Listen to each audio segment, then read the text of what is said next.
Welcome to The Bold Book of the Day with Dr. Denise Nicholson, a show that is a central hub and safe space for authors to share their stories. The Bold Book with Dr. Denise begins now. Welcome to The Bold Book of the Day. My name is Dr. Denise Nicholson. I'm the author of Sila, When Mommy Left for Foreign, and this podcast is for anyone looking for inspiration. Today, I'm so excited.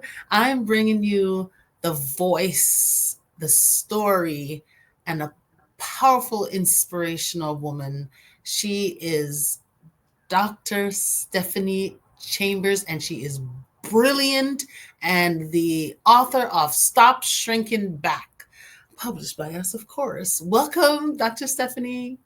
Thank you. Thank you. I'm so honored to be here. Thank you. I'm so honored to be here. You do so much. You are an inspiration. So please, I welcome you, and I want to start this off from the very beginning because the name of this book is so powerful. Stop Shrinking Back. Just tell me, please tell us, what does shrinking back mean to you personally, and how do you see us as women shrinking back in our community? So shrinking back to me is playing small and not living to your potential, right? For me, it means so much because I lived a lot of my earlier life playing small, like doing just that, and kind of just following the crowd and not really owning up to what it is that empowered me or what inspired me. But I kind of did what others did or did what others thought I should do. And it was so limiting. And really kind of led to a downward spiral for me. And that's what I discuss in the book. In terms of women, we are power, we are strength, we are, there's no limit to what we can do. And it's just important that we know that and that we just rise and stand in that and move accordingly, walk boldly in every room, stand up, share our stories. Because that's how we will continue to empower others, by sharing our stories and not being afraid, not being ashamed, but just owning our testimony. I can remember when you came into the writing incubator and you were just so soft spoken, and it was almost as if you were in that shrinking back era. Oh, yeah. Oh, yeah. So I watched you grow into the complete opposite of shrinking back. And it was always in you. It was always there. That's why you were writing this book. But I Mhm. believe as you were writing this book, you were empowered. You became purposeful and you saw your power. And you started to just rise. And I was like listening to you from the beginning and watching you. It was day and night. I believe that you spoke into you while you were writing this book. What do you think?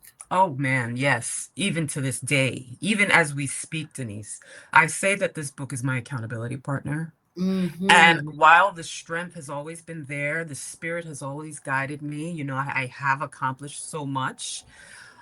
I think I was afraid to share it, afraid to shine in my accomplishments, and limiting myself and afraid to do more.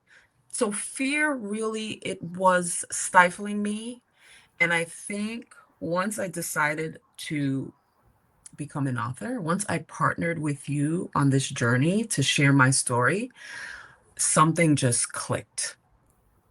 And I tell you, I went from shame and doubt and insecurities. They were just looming. And I think even midway, maybe even to the end, I would say to you, do you think this is worthy of being published? Do you think people actually want to hear this? Is this good? Can I do this? I remember asking you these questions all the while. The spirit, it was nudging me Mm-hmm. to do Yes. it, to be obedient to it. But there was that, those negative thoughts that just kept growing stronger. And we always have to push through that. And as I pushed and continue to push through those limiting beliefs and those negative thoughts, I feel the spirit. I feel I'm so much stronger. I am so much more empowered. And I am more passionate about serving and sharing that message and encouraging others, men and women and children, to not allow fear to stifle you, not allow fear to limit you, because we were all created to shine. We were all created to rise. We all have that thing within us to do great things. But there those thoughts and that energy that it can be all consuming. And to some, it can even lead to their demise, as we know Yeah. in healthcare. And again, I'm just so passionate about just encouraging people to not go down that road, to be inspired and empowered and to stand strong and to stand tall. Just to go back to the question of the stop shrinking back, um, it was someone prophesied over me. Mm-hmm. So at a time, one of my really, really, really low points in my life, I was invited to a women's retreat. And I tell you, I drove to that retreat. I didn't want to go, but I knew I needed to go. I Mm-hmm. had no money. I drove there on E from the Mm. Bronx to Connecticut. Ask me how I got there. God, honey. Mm-hmm. On E, Faith. I drove Mm-hmm. there. And I arrived there and I'm forever transformed. So Mm-hmm. a pastor preached over me and didn't know me. I didn't really know many people there. I didn't share my story. I didn't, but she just looked at me and knew I was going through what I was going through and shared that scripture, spoke to me and told me, stop playing small. Yes. Do you know the spirit that is within you? Do you know the power of that spirit in you? Stop playing small. I don't know who told you this. I don't know who told you that, but get rid of it. Get rid of it. It has no place here. Stop shrinking back. I will never forget it. And when she said it to me, I started to run. Mm. I don't know why. It You're wasn't running. voluntary. I'm You're running into running from me. yourself. You were trying to run from yourself. And you just said something so important because we tend to think that our powers can do all the things that we need to do. And when we see that we're running on E, when we see that we're running on empty, we now start to change the plan to fit Mm, what we see. But you said, I moved, I don't know why I kept going, but I kept going. And that, my dear, you understood that's the faith. yes. You understood that I needed to move on faith. It is the evidence or the substance of things not seen, but the evidence. I may be getting this wrong. The substance of things, faith is the substance of things not seen. Not seen, No, the unseen. substance of things hoped for and the evidence of Hope things for not things seen. unseen. Yes. See, so guys, I ain't too far from the church, okay? I get it It's in twisted, there. but I bring it right back. It's in there. Absolutely. So that you had that faith and you knew that something was there to fill me up. I may be running on empty. This car may be running on empty, but something will be there to fill me up. And we have that feeling sometimes and we suppress it because we want to be logical. It does not work. We cannot get to Connecticut. It's on E. We cannot get, you really can't get there. But when you have faith and you keep moving, God is going to find somebody there to fill the car up to get you back home, honey. Hello, and someone did that. Okay? That was done. Someone needed a ride. Okay, it's time to go Uh-huh. home. I'm like, Uh-huh. okay, who can I think of to ask for money to? Because I couldn't move from there. Yeah, Really, I needed a gas station like within the right there. on site. Uh-huh. And someone said, "Oh, I need a ride," and that person saw where my gas tank was Uh-huh. and they kind of just looked at me like, "Girl, what? Let's go to the gas station. I'll fill it up. Fill the tank. You need groceries at home? Amen. I She got did you not. too. I Oh, got you too. look at God. Groceries. You need gas. What else you need? Oh, she wasn't just giving you gas. It was like, okay, and So I went there on E, mm-hmm. went home with a full tank of gas and money for groceries to feed my kids and myself. And filled up spiritually. And filled spiritually to the point where maybe 10 years later, maybe 8 Mm-hmm. years later, Stop Shrinking Back came to Wow. fruition. How did you come from self-discovery or faith, the faith that shaped the message of this book? How did you come to this point and finding, because you understood the assignment then, or maybe you didn't even understood the assignment then. Maybe you just got the message, heard the message, and it hit you because you started to run like, oh my goodness, that's not me. I am going to be behind the scenes forever. I don't know what she's talking about, but I'm never going to leave the comfort of the shadows. A lot of us are comfortable in the shadows because in the Mhm. shadows, you can play small. You don't have to push yourself. You don't have to think of a legacy. You don't have to think of leaving something for you for the next generation. You don't have to think of your responsibility about the blessings that you already have that God has given you and to whom God has blessed plenty, plenty is required. And sometimes we Mhm. don't want to think about those blessings because you know now you have a responsibility. So you're comfortable in the shadows. But you ran but you couldn't hide. So what how did your journey of self-discovery come into shaping this book with so much faith? I was no longer comfortable. Hmm. I was like really uncomfortable in the shadow. I had enough. I was tired of the poverty mindset. I was tired of the suicidal ideations. Hmm. I was tired and feeling empty. And I knew that something needed to change. So when Yes. she spoke into me, when she said what she said, I recognized it right away.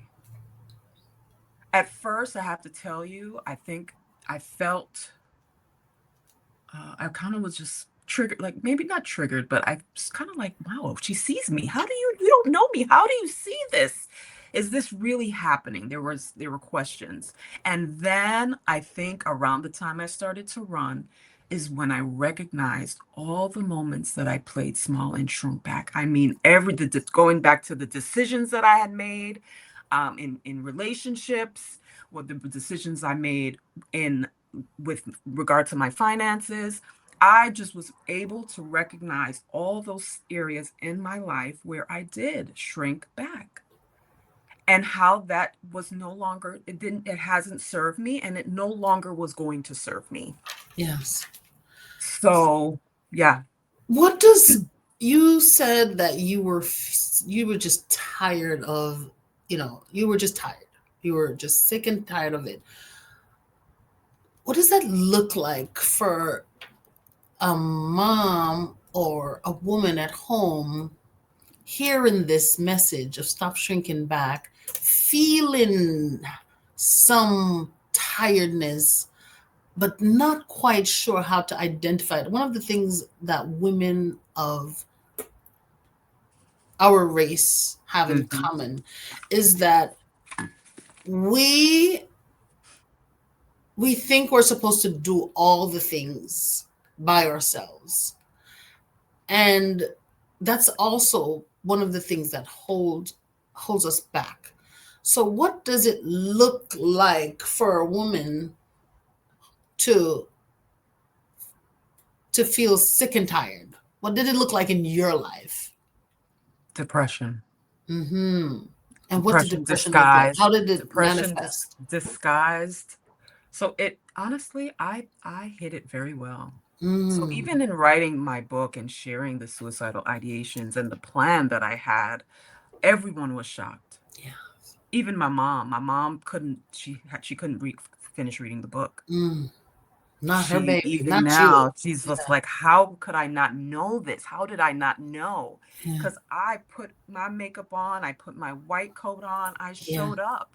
I Yes. showed up despite my brokenness. And Mm. that's what a lot of the women in our community do. A lot of women of Yes. color do.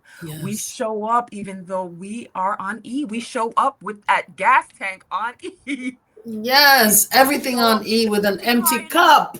It was a Mm-hmm. Lexus I was driving, okay, in a pretty Yes. car, but it's Yes. on E. Yes. Makeup done, wonderful outfit, my Mm-hmm. white coat. I'm arriving as a family nurse practitioner Mm-hmm. in the hospital setting, depressed but showing up, right? That is what it looks like.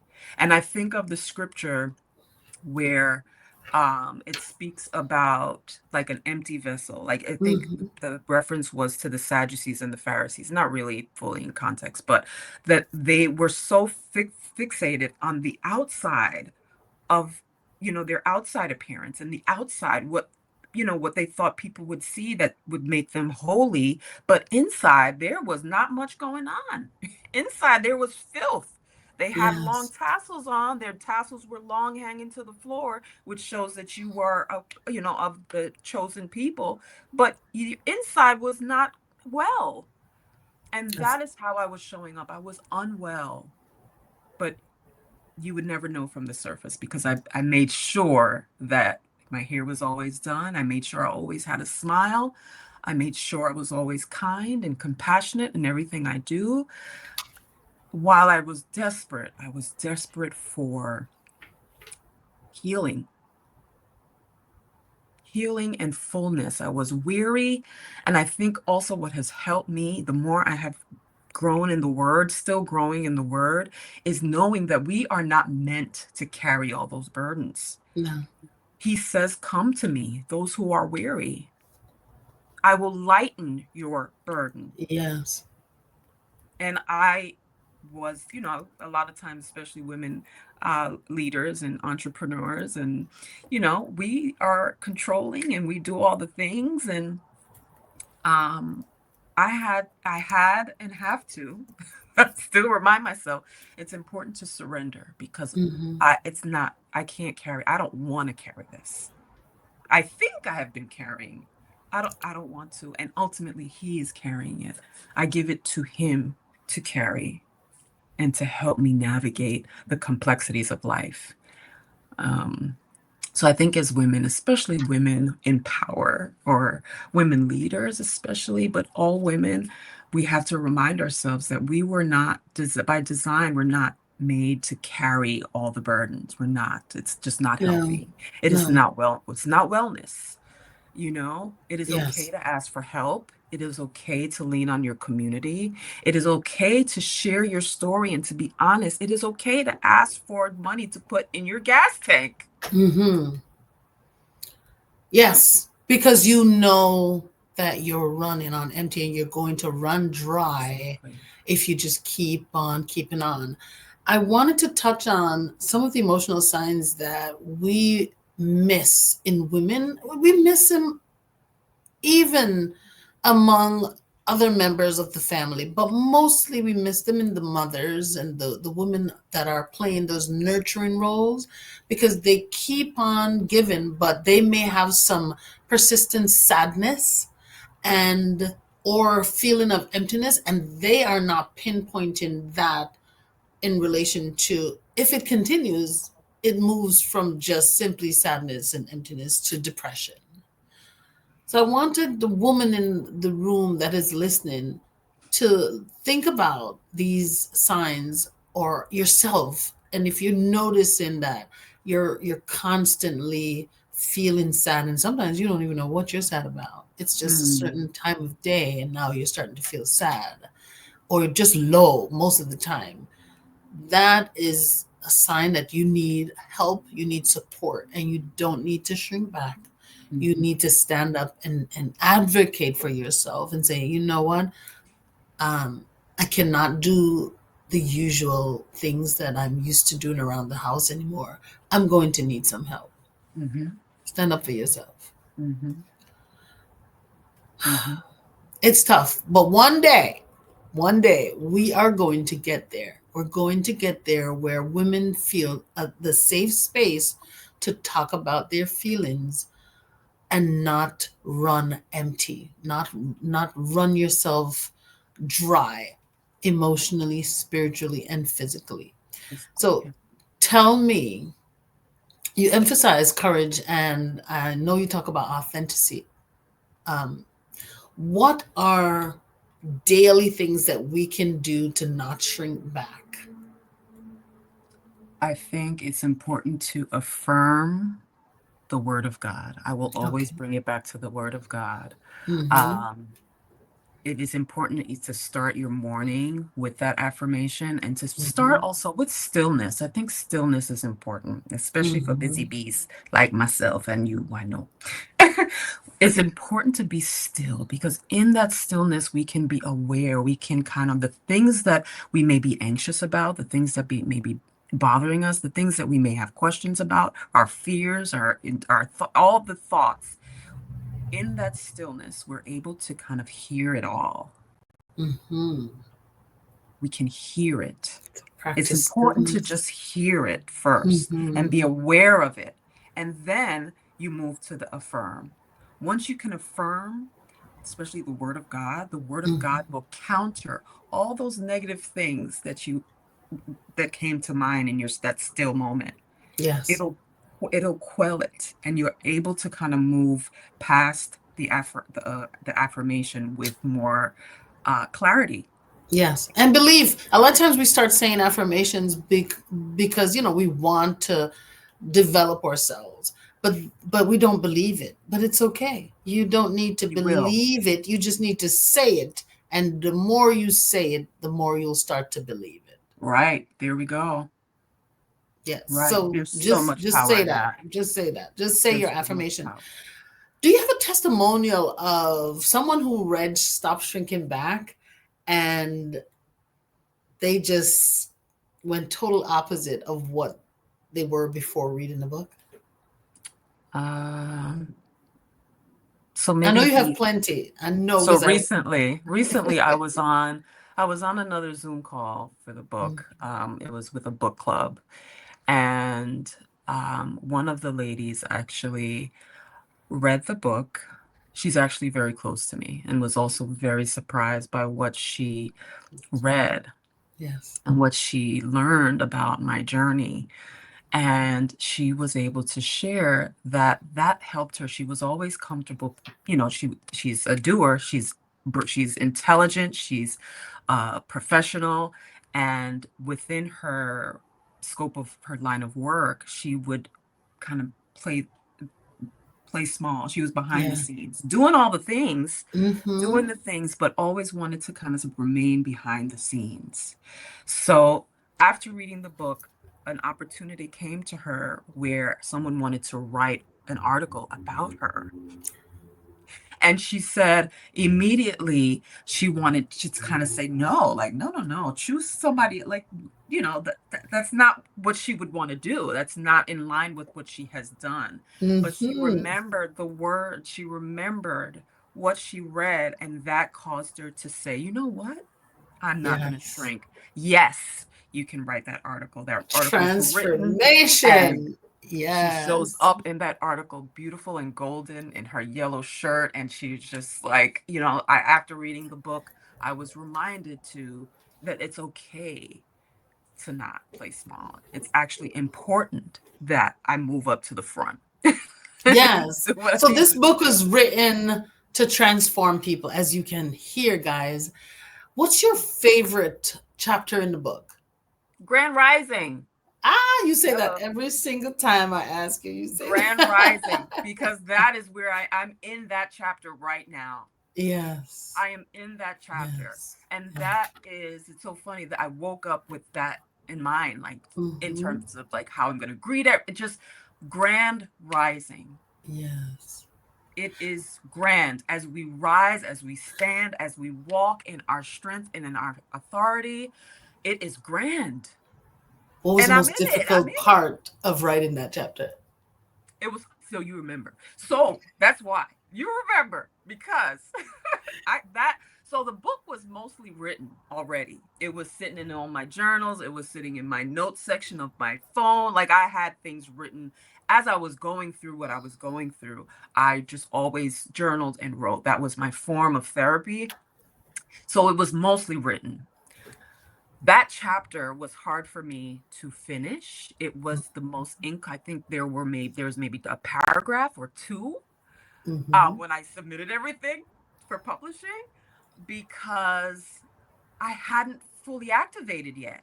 Yes. The You're still full rising. Yeah. actualization didn't really occur yet. And as I'm sharing this with you, I'm like excited, and I'm also somewhat like tearful because um I I didn't know what this would feel. I didn't know what this is. I didn't know what this would be.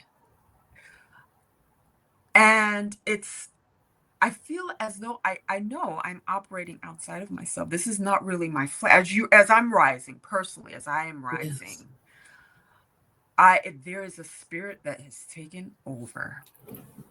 I simply have to be obedient to those things, right?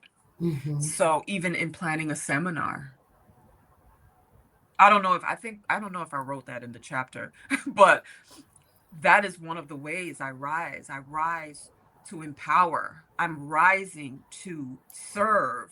I'm rising currently. So that chapter is just so special to me. I actually I still go back into the chapter because that part is definitely, as I mentioned, my accountability partner. And I want to make sure that everything I spoke to in that chapter, including better control of my finances, Mm-hmm. including being more charitable, all those things I want to make sure I'm doing as I'm rising Yes. and that I'm Oh, being led in that direction. So that is my ooh, that's my favorite chapter. that's your favorite chapter, Still and that was the unfolding. most difficult part of the writing process.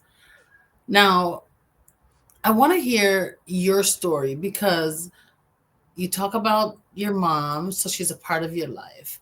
You talk about having a doctoral degree and being an educated woman, yet you were still, finding yourself in places where you felt small or, so small you felt like you needed to not be the most prominent person in the room, shrinking back. Tell us your story. How did you get to, you have all of these accolades, you have a parent, you have your mom, you have your dad, you have children, you have love, but yet you felt so small. What is your story? What happened to you that caused you to feel so small?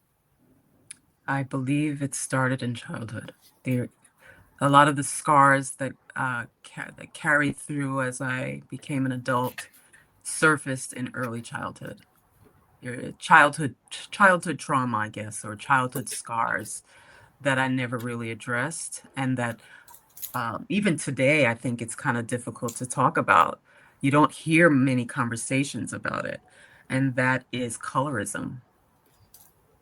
That is colorism. So as a young child, um, I remember, um, and I shared in the book, I remember going to like family homes, my grandparents' home, and I would see everyone else's picture in the what you call those The bureau de buffet. visiting. Yes, I would see everyone else's picture, all my lighter skinned family members, their pictures would always be every year that we did, back to the school pictures day, all the pictures would be there. And I remember when we had our picture day and pictures came in, I would give it to my mom, I would give it to my dad, and it was, did you give it to? Did you give it to grandma? Did you give it to did you give it to? Because in the back of my mind, I wanted to make sure when I did go to their home, my picture would be there Is with there- everyone else's picture. And it wasn't. We So don't I talk remember about those that. We things. We do don't. not We talk don't. about And it mean colorism. again, We hide it under, we sweep it under the bed, we hide it because we are not comfortable with it ourselves. We're not honest within ourselves that it exists, and it exists in our family. It is so embedded in our families that we say things and not realize. We do things and not realize and not see the pain that we're causing because your grandmother loved you. Of course, without a doubt. Yet, yes, and yet she displayed that colorism, and it was so painful that you were scarred. You carried that scar into the future. Yes. And it was very, very obvious.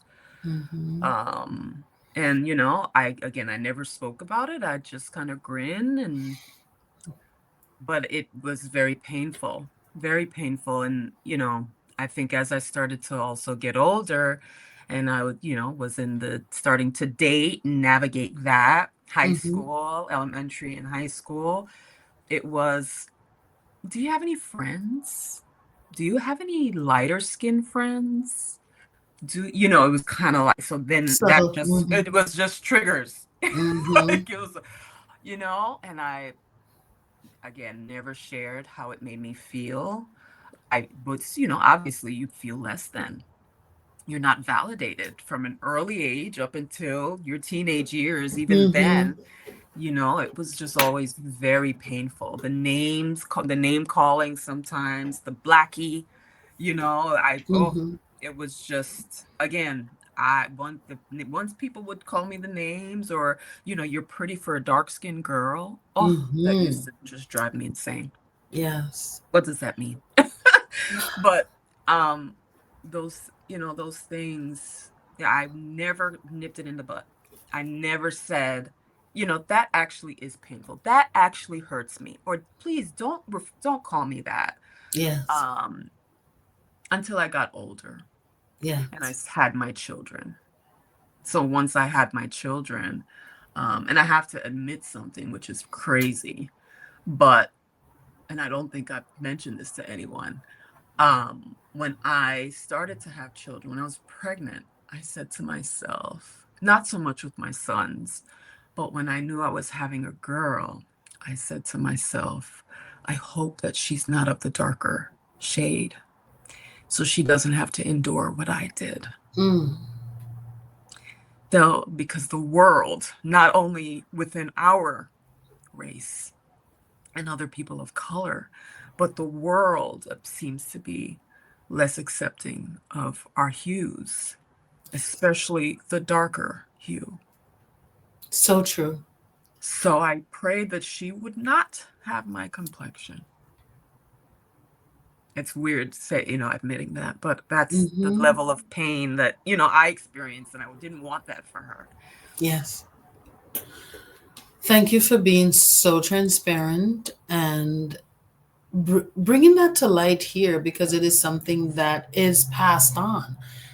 It started, I'm sure your grandmother may have experienced something similar. Yeah. And then she brought it down to her daughter and it came on into, your life. And then you have the same feelings because it is, it is a strong feeling that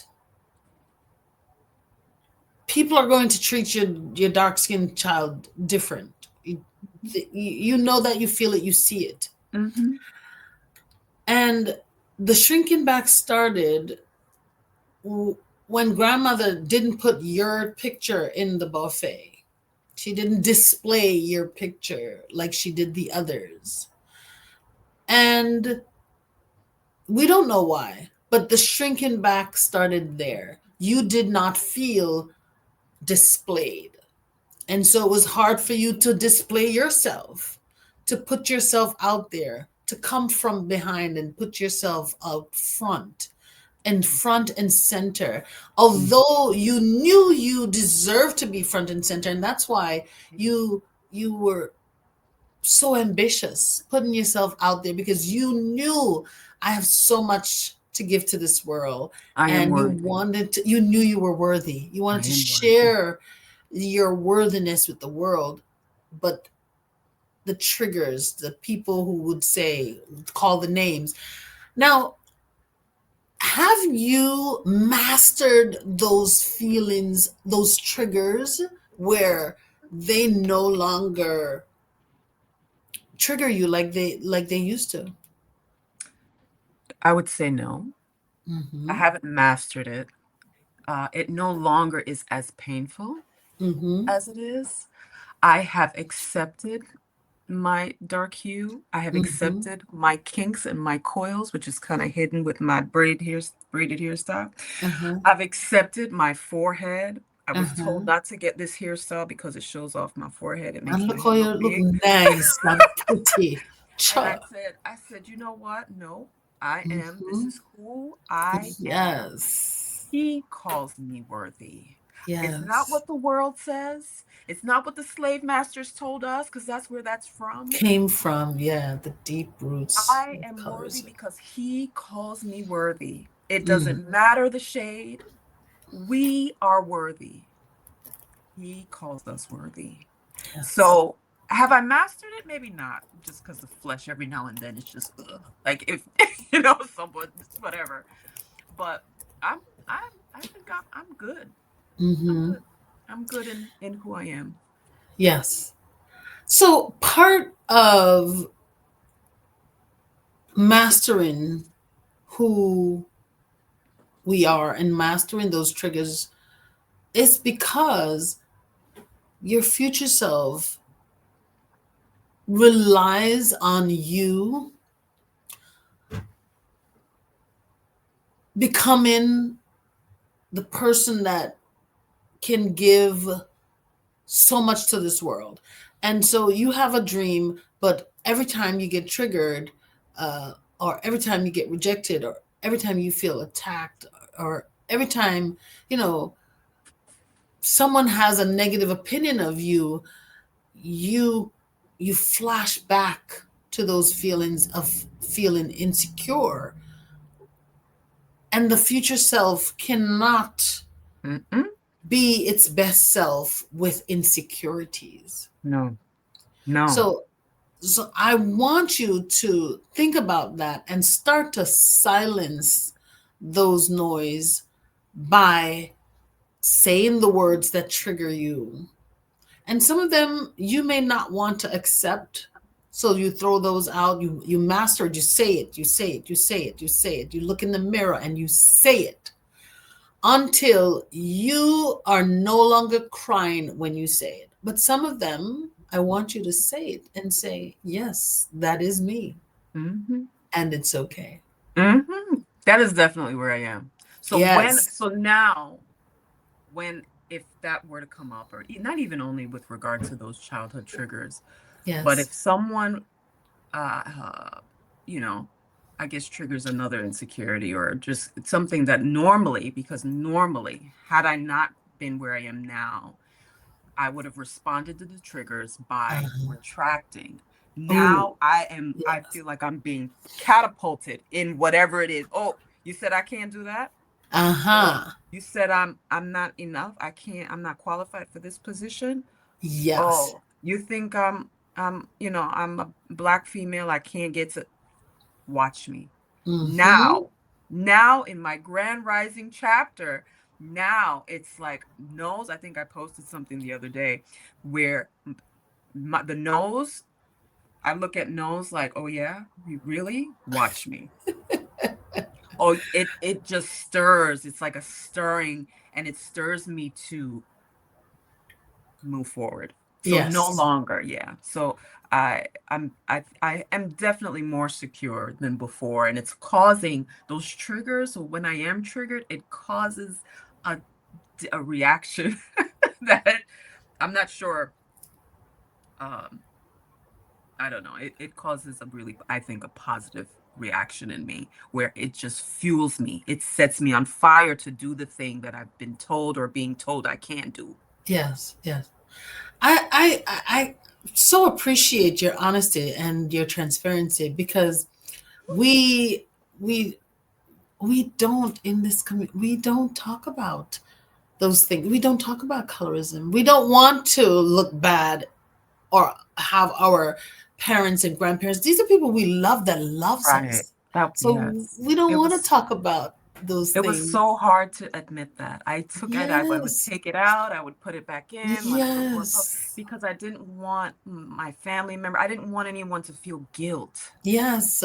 Yes. Because Yes. even Yes. though that happened, we understand the root of it. It's not Yes. just because we want to, have this class system.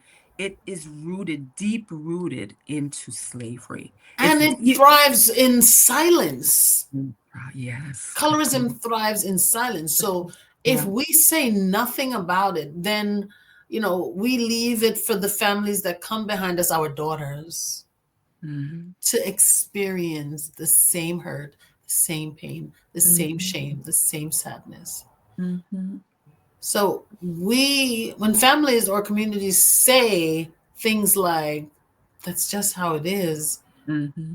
or you're too sensitive, Mm-hmm. that Mm-hmm. silence, it silences you and it causes more pain and just keep that cycle going. So colorism is painful, but I'm glad we're talking about it because there's someone listening. Oh yeah. Oh, that's the prayer. That Someone would is be. listening that has gone through it and is going through it. And I want them to know that colorism is painful. We understand that it is wrong. We have probably exhibited or showed some signs that we believed in the same system because we adapted, we did things. Inherently. And yeah, so know that the closer you are to yourself, to accepting who you are, to accepting Mm-hmm. your kinky hair, to accepting your dark skin, to accepting your brown skin, because colorism, it's all across the board. Yes. Yes. The Duchess of Sussex, Global. It's Meghan, global. she is going through it, and she is as light as white could pass to be, Mm-hmm. and This is, she's still experiencing it. So it is an inherent evil. it It is is, not a design of God. It is yes, a tool that was used to divide and conquer. Because when we're doing that in within ourselves, there will be a division. There's that division where, I think I'm better than, right? And you are less yes, than. And this is a mhm, global issue. This is a huge yes, thing. Even on the continent of Africa, we're yes, bleaching cream. yes. It's Bleaching it's cream. it's one of the leading sales things on in the beauty industry. Yeah, it is really. Insane. But it took a lot of time for us to get there, for us to not like ourselves, and it took a lot of you know hurting us and whipping us into, even now, whipping us into believing that our nose isn't good enough, our the shape of your body is too much, until they accept it. Your lips are too big. It took time for us to believe those things, so it's going to Right. take some time to reverse those Unravel things. it, of And course. yeah, so just try to be more authentic when you are counteracting colorism. You have to um, you have to say your affirmations. I am powerful, I am beautiful, my skin color is great, my skin color is beautiful, I love it just the way it is, and tackle those things by just accepting who you are. Girl, we could be here talking all day, but let me just There is just one thing I would like to read yes, from the please. colorism chapter, and Mm-hmm. it's the end of the poem. It's a poem. Um, and of course oh, here it goes. So the poem is long, so I won't read that, but the name of the poem is Lord, Why Did You Make Me Black? Mm. By Runel Ebo. And the end of the poem, so he goes through a series of things, and by the end of the poem, he says, "You are the color of dark clouds formed When I send my strongest weather, I made your lips full, so when you kiss the one you love, they will remember. You are the color of the midnight sky. I put the stars glitter in your eyes. There is a smile hidden behind your pain. That's why your cheeks are so high. Your stature is strong, your bone structure thick to withstand the burdens of time. The reflection you see in the mirror, the image that looks back is mine. He is who calls us worthy. We are made in his image. All the different shades of us, all the different, nations in this world, we are all made in his image, which, if you really Yes. think about it, it is amazing to think, Yes. you know, and as different as we are all made in his image.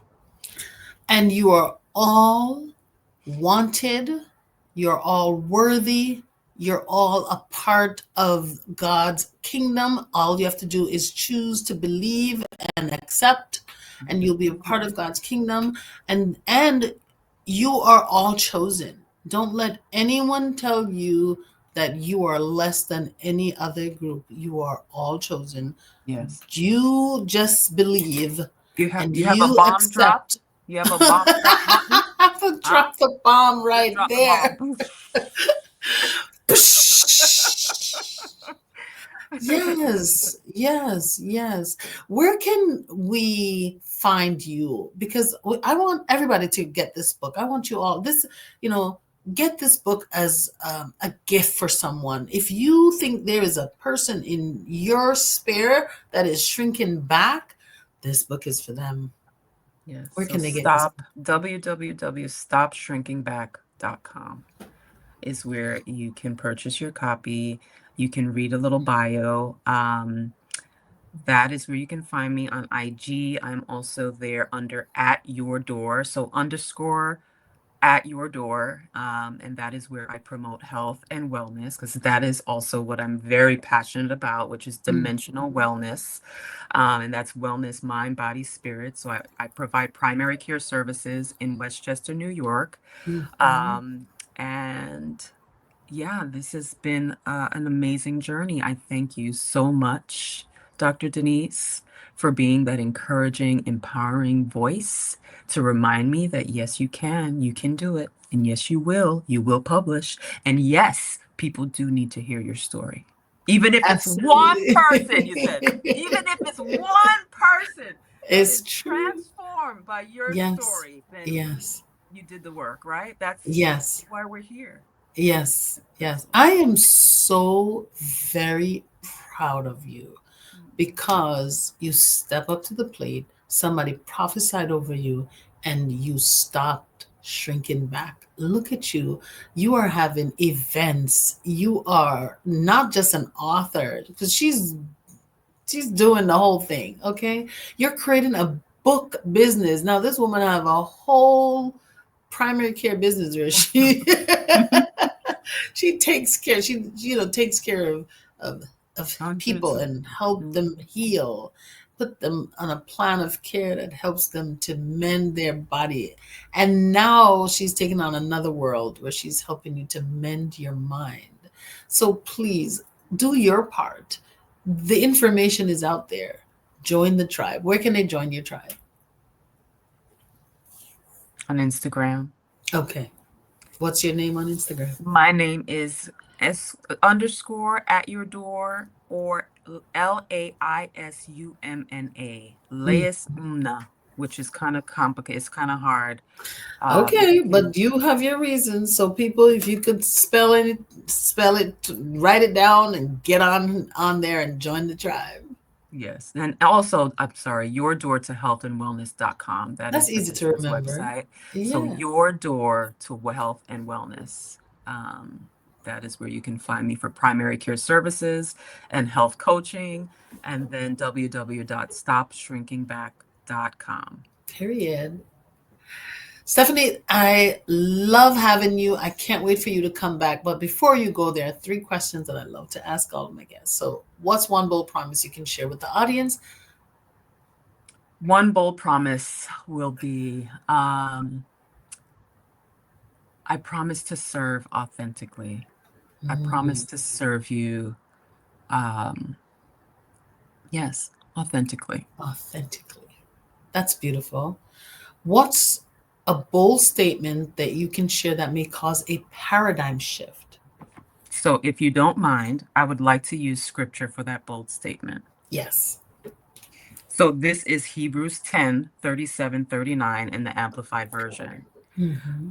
For yet in a very little while, he who is coming will come and will not delay. But my righteous one, the one justified by faith, shall live by faith, respecting man's relationship to God and trusting him. And if he draws back, shrinking in fear, my soul has no delight in him. But our way is not of those who shrink back to destruction, but we are of those who believe, relying on God through faith in Jesus Christ, the Messiah. And by this confident faith, we preserve our souls. That is Hebrews 10, 37, 39. That's the Amplified Version. So that's a little wordy. But in the Mm-hmm. King James, it's basically um, don't shrink back. Stop shrinking back. Don't Yes. allow, don't allow fear to get in the way. Don't shrink back. Stand So up in faith. even your creator is telling you you are made to be great. Don't shrink back. Mm-mm, mm-mm. What's a bold move that you'd like to make in the future? Because I know how ambitious you are, and I know that there's something coming. What is it? Yes, ma'am. I soon call you. I'm gonna call you soon.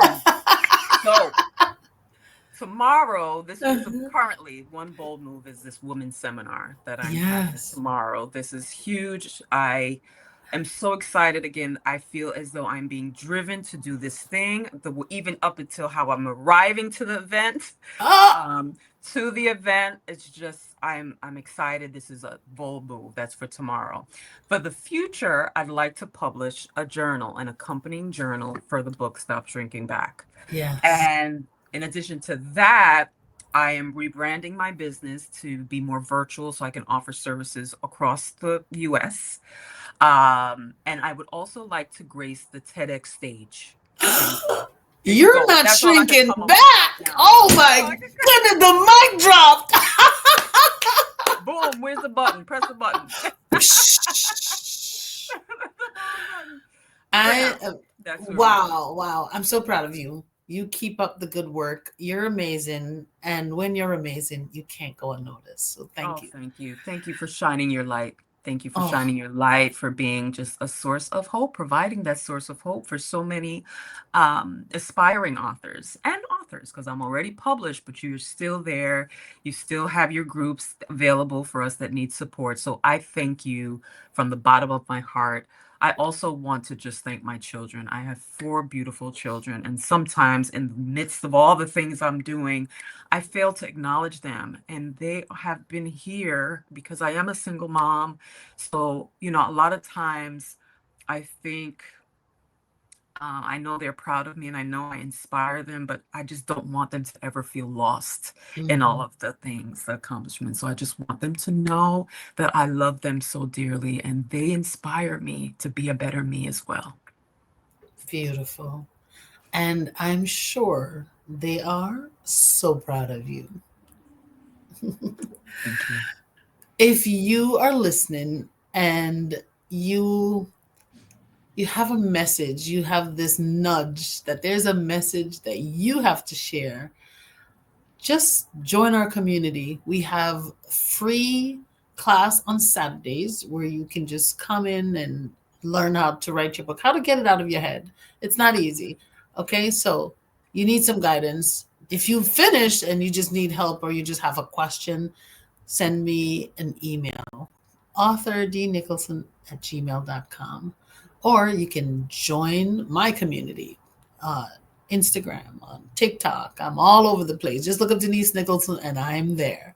So if you have an idea or a message to share, don't shrink back. Get your book out of your head and put your work out there, because 100 years from now, when you're no longer here, your book will be here, inspiring and leaving hope for people. Okay, so see you next time. Thank you again so much, Dr. Stephanie Chambers, for bringing your wisdom to our podcast. Thank you for joining us for the Bold Book of the Day with Dr. Denise Nicholson, a central hub and a safe space for authors to share their stories. Follow Dr. Denise on Facebook and Instagram at Denise Nicholson, or go to denisenicholson.com. Remember, no one can share your story better than you.